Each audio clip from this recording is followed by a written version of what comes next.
What's up guys, it has been a while since the last video I took, probably, I think it's been like 10 or 11 days off from working and just away from RuneScape, away from YouTube and all in general, just to reset and get back into making videos once I'm back, which is now. So today we are going to be looking at some mistakes that you guys, the community, made along their way in the RuneScape adventure so that other players can avoid them, and also we can have a little bit of a chuckle. We covered these recently in the past as well. You guys wanted a part 2 because you enjoyed that video, and there was 92 comments on this post that I put on YouTube. 92. I can only use like 6, 7, maybe 8 in a video, depending on how big they are, so I suppose here's part 2. If you want part 3, let me know. Anyway, let's get started.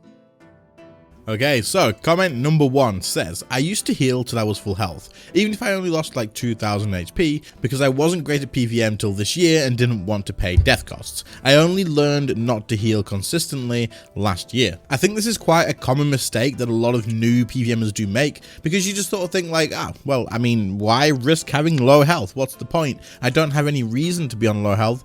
If I'm going to eat, if a shark, for example, is going to heal 2000 and I'm missing 2000 health or more than 2000 health, why not just eat it now? What difference does it make to eating it now compared to later? Well, one thing is sharks and solid food alike do cost you adrenaline, and spending adrenaline like that is definitely not something you want to do. It's going to slow down your DPS, absolutely. The next thing is, if you're drinking brews, this is a big deal as well. Drinking brews over and over and over again gives you 1000 health, right? And you can keep your health up high, that's fine. But the reason you don't want to do this all the time is because when you drink a brew, even if you're on an overload, actually drinking that brew dose is going to reduce your stats for a small amount of time, meaning you're going to do less damage, you may miss on the target. Overall, you're just not benefiting from the actual stats that you would normally have with an overload. So you want to avoid using brews unless you absolutely need to as well. Of course, an overload will put the stats back up, but for the time that you drink the brew dose, it will drop them for a little bit of time. And then of course you've got other things outside of the food issues itself. So now in game, of course, we have things like archaeology, and archaeology gives you a benefit where if you are on a lower HP, you'll be doing more damage. So if you have that obviously effect active, then of course you're going to want to be on a little bit lower HP as well to get that bonus damage. And there's a few other things in game that do similar things too. So definitely keeping your health high isn't like a big mistake, but if you're going for more increased DPS, faster kills, just constantly eating that food when you may not need to is definitely something to keep an eye out for. And then of course you need to keep in mind that you do have defense abilities. You don't need to keep eating food, because you can maybe just get a resonance in there. Maybe in a fight at some point there's going to be a big hit like it Sarah you with a fire, and you can get a full heal out of it, and that way your health went low but you fully healed without using any food, and you're saving money as well. Our next comment says, avoiding upgrading to any gear that degraded because I was scared it would cost too much for upkeep. Reality is, most are not hard at all to upkeep and make a huge improvement in your fights. This is an issue and a mistake that a lot of people make all of the time, so much, and it is definitely something you do want to just get out of the habit of doing.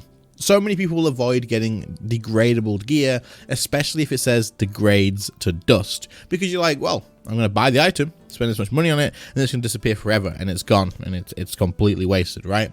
And this is something you don't really need to worry about, because if that item has a high price, there's either it's a good chance that it's that high, or it's really rare and it's just a collectible. But in most situations, gear such as things like tectonic robes or elite tectonic robes, which can be repaired, but you know, this is degradable, these are all worth it. And the reason the prices on those are so high is because they are absolutely worth it. And if they weren't worth it, or if they weren't really difficult to get, then the prices would drop down. That being said, degradable gear, and even the gear that does degrade to dust, is absolutely worth it in most situations. Tectonic gear is really good. Serenic gear is really good. Guys, Serenic is like 10 up to 12 mil a set right now. It's insane. Like, it's crazy. Let me tell you, the charges you get out of these, you are going to be making way more money from this before it actually expires. So definitely get in on this. It is something that you just want to just make the change. Just try it out, and you'll notice that actually, yeah, you don't need to worry about the degradable stuff. Having the better gear in certain bosses is going to make a big difference,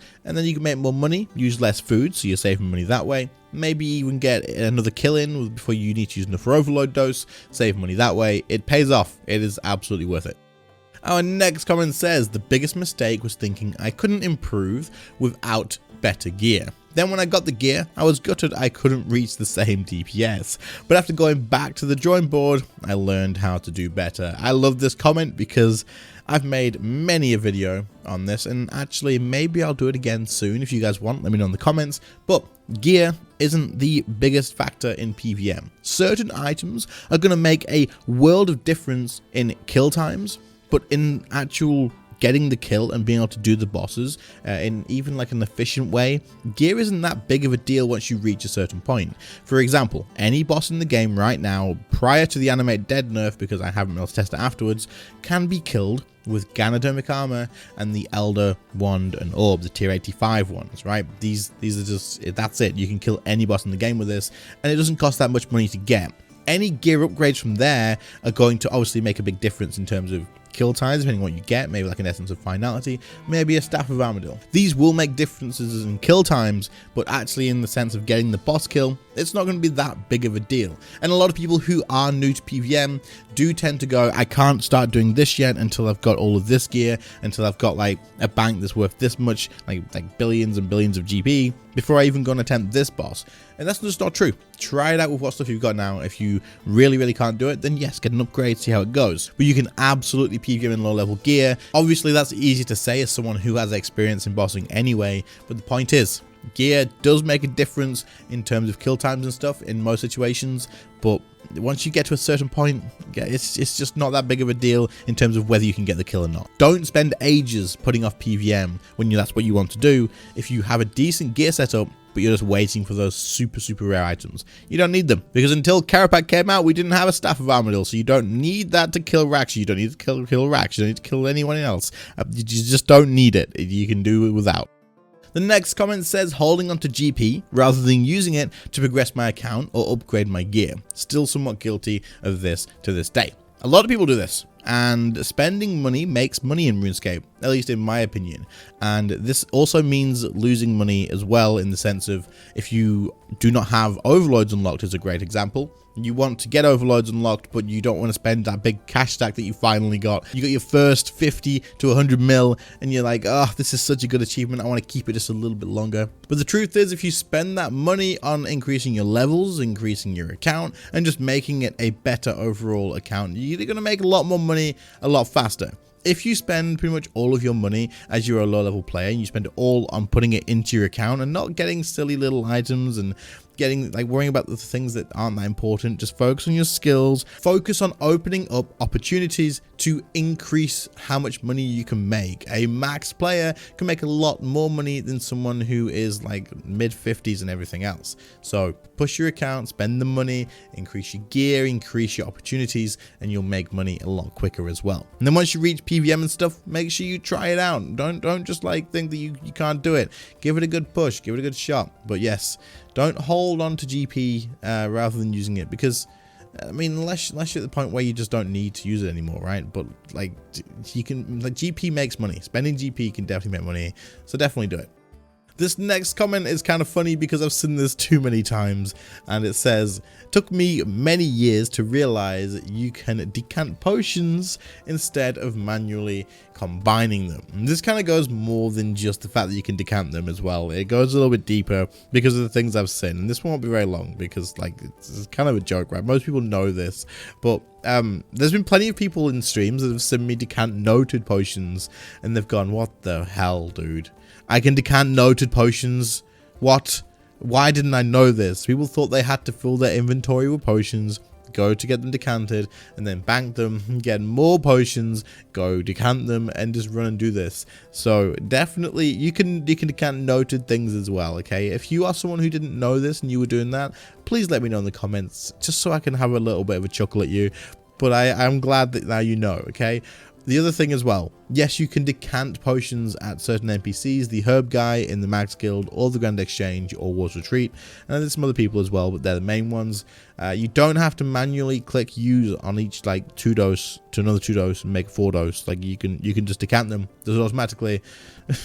Please don't do this. But be honest in the comments, are you one of these people that didn't know this? Please do share.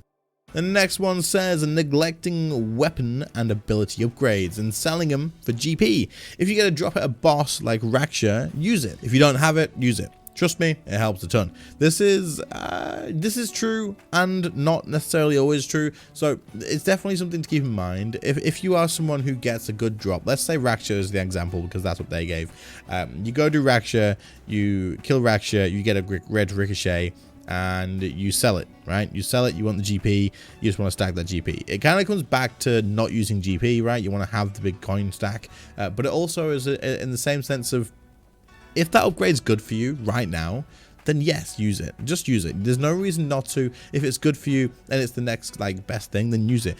But sometimes it is better to not do that and to sell it, but then sell that and use that gold on upgrades, right? So for example, if you are doing Raksha and let's say you don't have an essence of finality, you don't have just certain things, maybe you don't have like the best DPS curse or something like that. Chances are you would actually be better off selling a greater ricochet and then using the GP you got to get yourself an essence of finality, to get your prayer up, to get the level 99 curse unlocked or something like that, or just something along these lines, like other upgrades that are still worth getting. So definitely do consider using the item as well, and it's definitely good advice not to just always sell it and then worry about it, especially since chances are, like, if you do get a greater ricochet, you're probably going to be like selling it off for less than what you would buy it for if you want that upgrade. So if you sold it for 900 mil, for example, I don't know what the price of it right now, let's say you sell it for 900 mil because you want the gold, and then you come to actually wanting to get a greater ricochet again at some point, because now that's the next thing for you to get,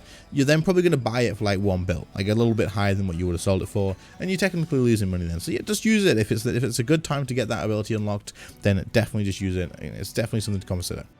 The next comment says, definitely overpaying for new items on release. Honestly, they can be fun to play around with, but if you just wait a few weeks for things to settle, you are better off. Actually, this is one that I would I've made this mistake, and I would make this mistake if I had more money as well, but it is what it is, and it's a bit different for me as well because I'm a content creator.